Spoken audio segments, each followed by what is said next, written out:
성령님은 누구신가? 네 번째 시간입니다. 로마서 8장 27절입니다. 마음을 살피시는 이가 성령의 생각을 하시나니 이는 성령이 하나님의 뜻대로 성도를 위하여 간구하심이니라. 우리가 지지난 시간에 성령님께서 우리를 위하여 말할 수 없는 탄식으로 친히 간구하여 주심에 대해서 은혜를 받았습니다.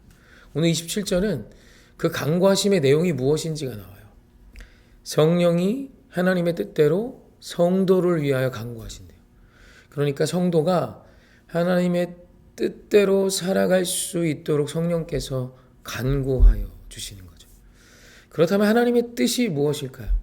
오늘 로마서 8장을 전체적으로 읽어보면 우리가 하나님의 자녀됨을 말씀하세요. 그리고 우리가 하나님의 자녀임을 성령께서 증언하여 주시고 그 자녀로서 상속자로서 하나님의 아들로서 딸로서의 삶을 살아가게 하는 것, 그것에 대해서 말씀하십니다. 그리고 그 8장의 후반부에 성령께서 하나님의 뜻대로 우리를 위해 간구하신대요.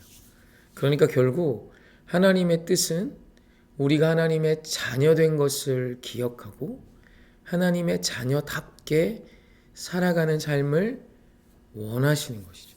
그것이 바로 하나님의 뜻입니다. 누구든 답게 사는 것은 정말 중요합니다.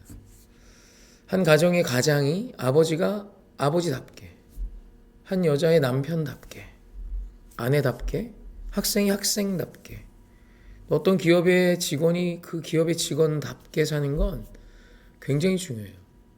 그것이 그 사람의 삶의 굉장히 많은 부분을 좌우하기 때문입니다.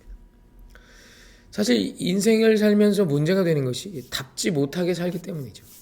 아버지가 아버지답지 못해요. 목사가 목사답지 못해요. 성도가 성도답지 못해요. 오늘 성령님께서는 우리가 하나님의 자녀임을 증언하시며 우리를 위하여 하나님의 자녀답게 사는 삶을 위하여 계속 간구하여 주신대요. 그렇게 살도록 우리를 도우시는 분이 바로 성령님이시란 뜻입니다. 오늘 그러니까 결국 성령 충만한 사람은 어떤 사람이에요? 성령 하나님과 함께하는 사람은 어떤 사람이에요? 답게 사는 자예요. 어떤 자답게요? 하나님의 자녀답게 사는 자입니다. 그래서 어떤 고난이 와도 어떤 어려움이 와도 우리는 하나님의 자녀다운 결정을 해야 합니다. 어떤 위기가 찾아오고 어떤 고통이 찾아온다 할지라도 성령이 함께 하시는 자는 하나님의 자녀다운 결정과 선택을 하게 돼 있어요. 이것이 성령으로 살아가는 자의 명확한 증거이자 성령 충만의 모습인 거죠.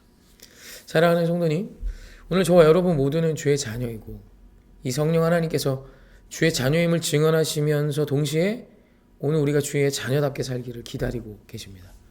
다운 삶을 사십시다. 하나님의 아들답게 딸답게 승리하는 우리 모두이기를 주님의 이름으로 축원합니다.